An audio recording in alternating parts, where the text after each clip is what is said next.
Shalom, selamat pagi anak-anak yang ada di rumah. Wah, sungguh bersyukur pagi ini kita bisa kembali beribadah kepada Tuhan ya. Untuk itu yuk, Lose mengajak kita semua untuk bangkit berdiri. Kita memulai ibadah kita pada pagi hari ini ya. Ambil sikap yang baik. Karena ibadah kita pada pagi hari ini kita mulai dengan pengakuan bahwa pertolongan kita ialah dalam nama Tuhan yang menjadikan langit dan bumi dan yang memelihara umatnya dari sekarang sampai selama-lamanya.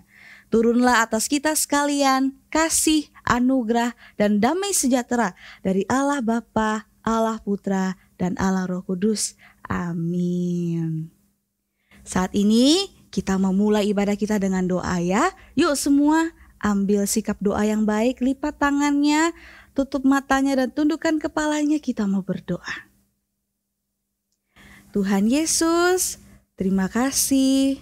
Pagi ini kami bisa kembali beribadah kepada Tuhan. Untuk itu Tuhan, mohon Engkau sucikan, Engkau layakkan kami dan terima setiap puji dan sembah kami. Menyerahkan ibadah kami dari awal hingga akhirnya ke dalam tangan kuasa Tuhan. Dalam nama Tuhan Yesus kami sudah berdoa. Amin. Wah, kita sangat bersyukur bahwa kita punya Tuhan yang dimana setiap langkah kita Dia selalu menyertai kita. Untuk itu kita mau juga dong berjalan sesuai dengan kehendak Tuhan. Kemana Tuhan pergi, kita mau ikut Dia ya. Untuk itu yuk kita semua bangkit berdiri. Kita mau sama-sama nyanyi ini ya. Setiap langkahku, ku ikut Yesus. Setiap langkahku selalu ikut Yesus. Ia akan memimpin jalanku, ku ikut Yesus. Setiap langkah waspada, setiap langkah berdoa, inilah jalan kemenangan, ku ikut Yesus. Sekali lagi ya. Setiap langkahku selalu ikut Yesus. Ia akan memimpin jalanku, ku ikut Yesus. Setiap langkah waspada, setiap langkah berdoa, inilah jalan kemenangan, ku ikut Yesus. Sekali lagi ya, lebih semangat. Setiap langkahku, setiap langkahku selalu ikut Yesus. Ia akan memimpin jalanku, ku ikut Yesus. Setiap langkah waspada, setiap langkah berdoa, inilah jalan kemenangan, ku ikut Yesus.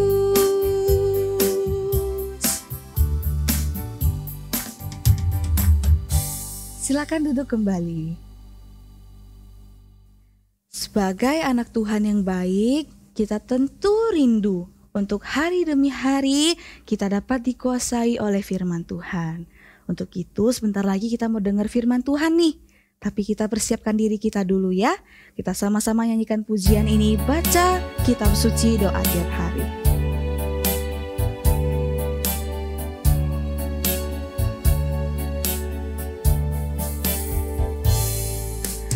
Baca kitab suci, doa tiap hari, doa tiap hari, doa tiap hari. Baca kitab suci, doa tiap hari kalau mau tumbuh. Kalau mau tumbuh, kalau mau tumbuh, glory haleluya. Baca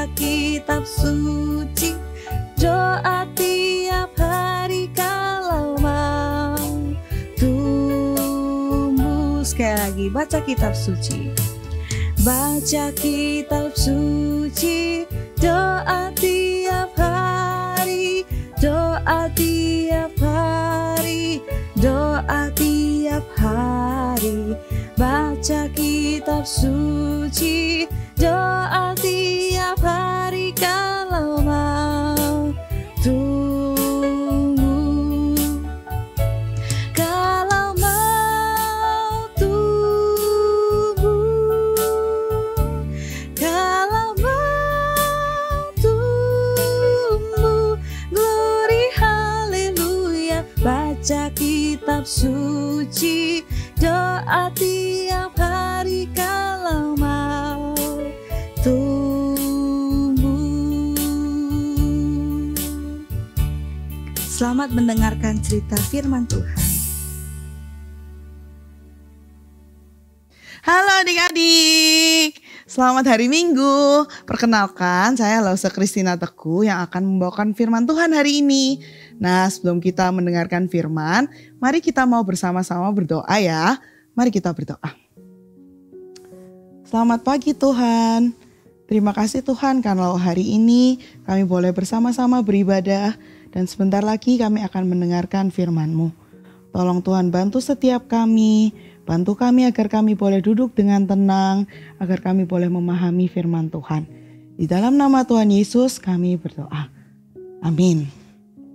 Adik-adik, hari ini sebelum berbicara tentang firman Tuhan, Lause mau ngajak kita semua untuk menonton sebuah video. Kita sama-sama saksikan ya.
Adik-adik, dari video barusan, apa yang adik-adik tangkap? Adik-adik merasa lucu gak sih sama video itu? Jadi kalau diperhatikan, karena di video itu pemeran utamanya adalah si nenek. Nah, terus si nenek ini kan dia berusaha untuk mendapatkan sebuah snack yang dia sangat inginkan gitu ya. Dan dia berjuang setengah mati ketika snack itu gak bisa keluar dari si vending machine-nya itu, dia berusaha mendapatkannya. Dan ketika dia sudah mendapatkannya, dia sangat senang. Ketika itu terjadi, terus dia duduk, lalu dia melihat anak muda di sebelah kirinya makan snack yang punya dia. Wah, nenek ini tanpa pikir panjang, tanpa ngecek lagi ke dalam tasnya, dia kemudian memarahi pemuda itu. Dia ngamuk-ngamuk segala macam. Terus pada akhirnya ketika dia masuk ke kereta, dia lihat di dalam tasnya, ternyata snacknya masih di dalam sana. Jadi ternyata dari tadi, snack yang neneknya makan itu bahkan punya si anak muda itu. Tapi yang terjadi pada nenek itu adalah dia gagal paham, adik-adik. Jadi di dalam sebuah kondisi yang bagi nenek itu ini kondisi yang sangat menyenangkan, seharusnya dia bisa makan snack, tapi dia melihat seseorang yang mengganggu. Dia merasa kondisi itu jadi berubah, rusak karena anak muda itu. Dan di dalam kondisi seperti itu, nenek itu kemudian gagal paham. Karena dia tidak mau melihat ke sekitarnya dan dia fokus pada dirinya sendiri. Tapi adik-adik, hal yang terjadi kepada nenek itu tanpa kita sadari sebenarnya juga bisa terjadi pada setiap kita. Bisa jadi setiap kita ada di dalam sebuah kondisi, ada di dalam sebuah situasi yang membuat kita akhirnya gagal paham. Misal, ketika kita sudah belajar dengan begitu susah payah, tapi kemudian ulangan yang kita dapatkan nilainya kok tetap jelek. Atau ketika di keluarga kita, kok papa mama berantem terus? Kok aku gak disayang? Di dalam kondisi-kondisi yang begitu menyedihkan, begitu sulit, bagaimana respons kita? Apakah kita bisa memahami semuanya dari sudut pandang Tuhan, atau sama seperti nenek yang tadi, kita justru gagal paham dengan apa yang menjadi rencana Tuhan bagi setiap kita.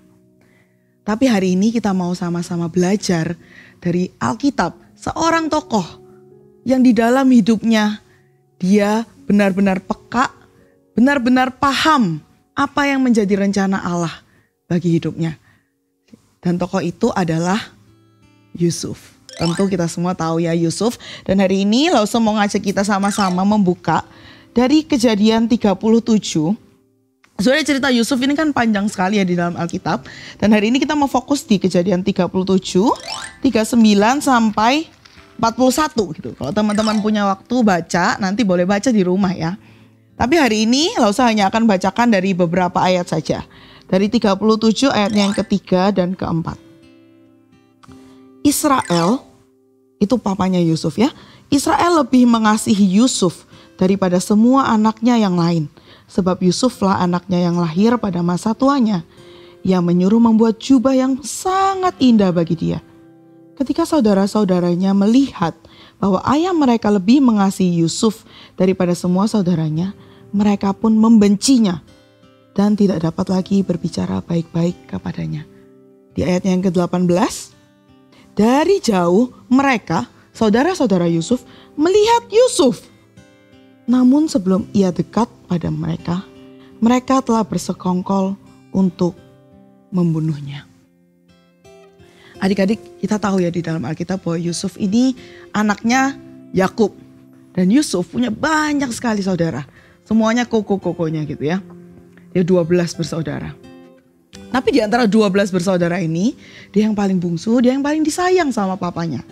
Dibuatkan jubah yang sangat indah. Dan karena itu, Yusuf jadi dibenci justru sama koko-kokonya. Dan di bagian yang barusan kita baca, kita melihat bahwa koko-kokonya Yusuf ini bahkan berusaha untuk membunuh Yusuf. Jadi bayangkan adik-adik, bayangkan Yusuf ini tuh kan sebelumnya berarti dia tuh hidup sebagai anak kesayangan gitu ya. Yang apa-apa diturutin, apa-apa dia dapatkan gitu. Tapi tiba-tiba pada suatu masa saudara-saudaranya, koko-kokonya itu begitu membenci Yusuf. Sampai akhirnya dia memutuskan untuk membunuh Yusuf. Dari kondisi yang sangat di atas gitu ya. Langsung terjun, shoo! Kehidupan Yusuf langsung terjun payung. Ke level paling rendah, bahkan hampir mati. Tapi kemudian gak jadi, koko-kokonya akhirnya mengurungkan niatnya untuk membunuh Yusuf. Tapi ya gak lebih baik sih. Pada akhirnya Yusuf tetap dijual. Dijual ini dia sebagai budak. Gitu. Sebagai budak itu kayak gimana adik-adik? Jadi kalau biasanya Yusuf yang sebelumnya ketika dia menjadi anak kesayangan papanya di dalam rumahnya. Ketika misalkan dia mau soda gembira gitu ya. Dia mau minum soda gembira, dia tinggal bilang, "Mbak, tolong ambilkan soda gembira." Nanti mbaknya yang buatin di dapur gitu ya. Terus pergi anterin lagi ke Yusuf. Yusufnya tinggal minum ya. "Thank you mbak, thank you." Tapi ketika dia dijual menjadi seorang budak. Posisinya bukan lagi orang yang minta tolong itu. Posisinya adalah orang yang mempersiapkan. Dia harus mempersiapkan semua yang diminta oleh tuannya, Potifar. Jadi ketika Potifar menyuruh Yusuf untuk melakukan sesuatu, Yusuf tidak bisa tidak. Dia harus melakukan apa yang diperintahkan oleh Potifar. Jadi dia dijual sebagai budak. Dan tidak hanya itu. Kehidupan Yusuf ini terus mengalami penurunan, dan terus menurun gitu. Setelah dijual sebagai budak, dia kemudian difitnah. Di rumah Potifar, si istri Potifar itu, tante Potifar itu ya, dia kemudian memfitnah Yusuf. Dia bilang Yusuf ini mau mengganggu dia. Dan akhirnya akibat dari fitnahan itu adalah, tentu Potifar marah gitu ya. Bayangkan ada seorang budak yang berani-beraninya mengganggu tuannya gitu. Dia marah lah jelas Potifar. Dia marah, kemudian pada akhirnya Yusuf harus dipenjarakan. Karena dia telah berbuat salah. Jadi sudah dijual, terus habis gitu difitnah, dipenjara lagi. Hidupnya Yusuf itu benar-benar yang dari atas langsung turun ke titik paling rendah. Tapi yang menarik adik-adik, di tengah kondisi yang seperti itu, di tengah kondisi yang kelihatannya kok sulit Tuhan, kok menderita Tuhan. Ada satu hal menarik yang justru dikatakan Yusuf. Dan kita mau sama-sama buka lagi gitu ya. Dari Kejadian pasal yang ke-39, ayatnya yang ke-9b. Ketika tante Potifar berusaha menggoda Yusuf gitu. Kemudian Yusuf itu berkata kepada tante Potifar begini, "Bagaimana mungkin aku melakukan kejahatan yang besar ini dan berbuat dosa terhadap Allah?" Di dalam kondisi yang demikian, Yusuf tidak menyalahkan Allah. Di dalam kesulitannya yang harus dia hadapi, di dalam kondisinya mungkin dia sedih, mungkin dia gak paham juga kenapa dia harus mengalami semua itu. Tetapi dia tidak menyalahkan Allah. Bahkan dengan jelas dia berkata, "Aku gak mau bikin dosa sama Allah." Di dalam kondisi yang seperti itu, di dalam kondisi yang paling sulit di dalam kehidupannya pun, Yusuf memilih untuk percaya. Dia memilih untuk percaya kepada Allah.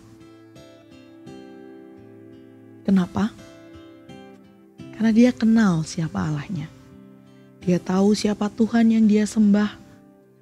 Dan dia paham betul bahwa Tuhan yang dia sembah adalah Tuhan yang baik. Tuhan yang mengasihi dia. Tuhan yang merancangkan hal yang baik di dalam kehidupannya. Dan kalau kita mau memperhatikan gitu ya di sepanjang pasal-pasal yang tadi Lause sebutkan, itu disebutkan bahwa Tuhan menyertai Yusuf.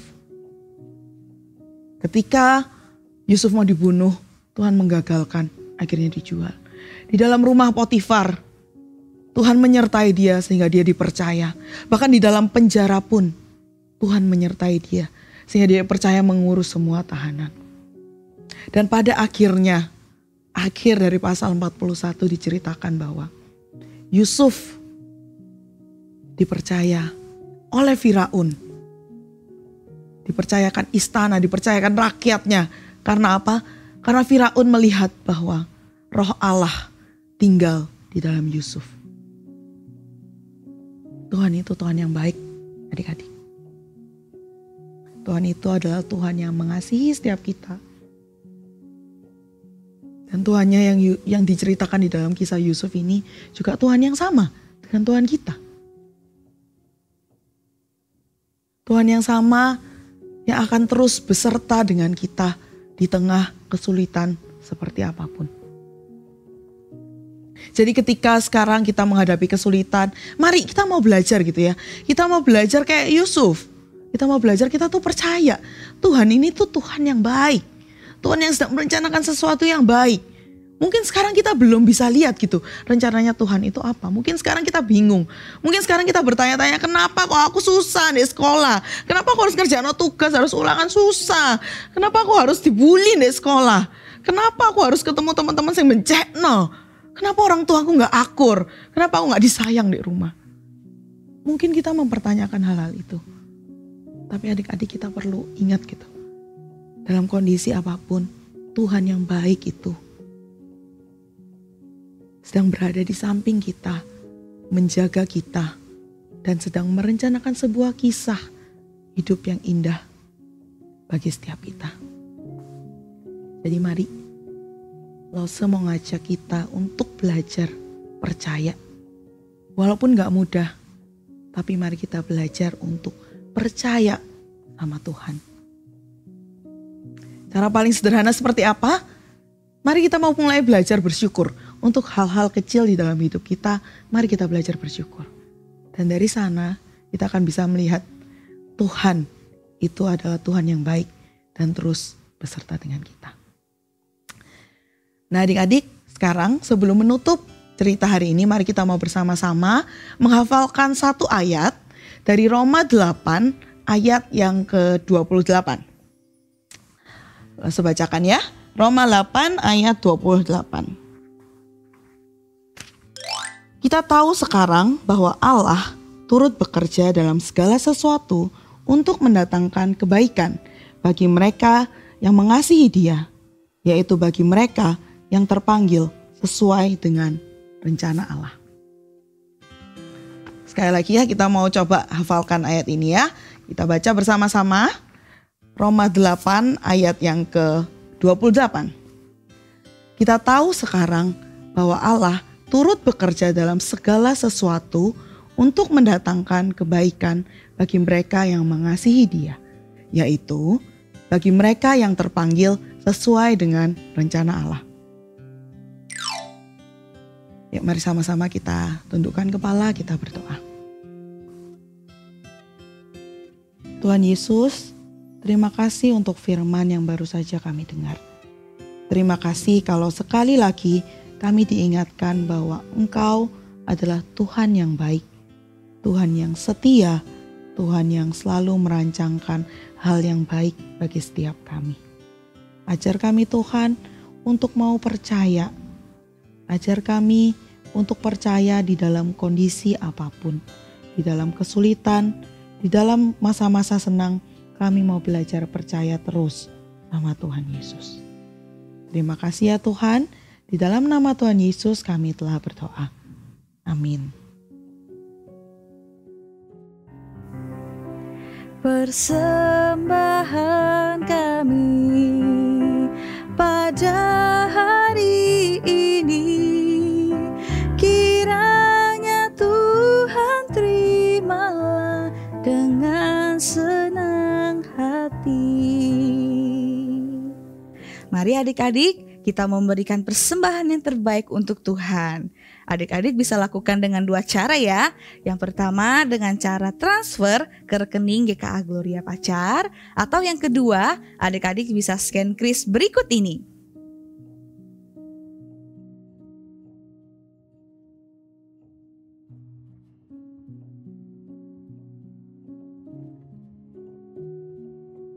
Saat ini ibadah kita sudah mau selesai. Untuk itu yuk semua adik-adik Lause undang untuk bangkit berdiri. Dan arahkanlah hatimu untuk menerima berkat dari Tuhan. Tuhan memberkati engkau dan melindungi engkau. Tuhan menyinari engkau dengan wajahnya dan memberi engkau kasih karunia. Tuhan menghadapkan wajahnya kepadamu dan memberi engkau damai sejahtera. Amin. Ibadah kita sudah selesai adik-adik. Terima kasih untuk adik-adik di rumah yang sudah mengikuti ibadah dengan sangat baik ya. Tapi Lause mau terus mengajak kalian nih untuk ayo ikut ibadah onsite bersama-sama dengan teman-teman yang lain ya. Jadi hari Minggu hadirlah ke gereja jam 9.15 di lantai 4 ya. Jadi daripada di rumah ayo sesekali kita bergabung onsite ibadah di gereja. Dan juga jangan lupa untuk share video ibadah ini ke teman-teman ataupun saudara kalian yang belum beribadah hari ini. Supaya mereka juga ikut ibadah hari ini. Oke? Itu aja pengumuman dari Lause. Happy Sunday. God bless you all. Bye-bye.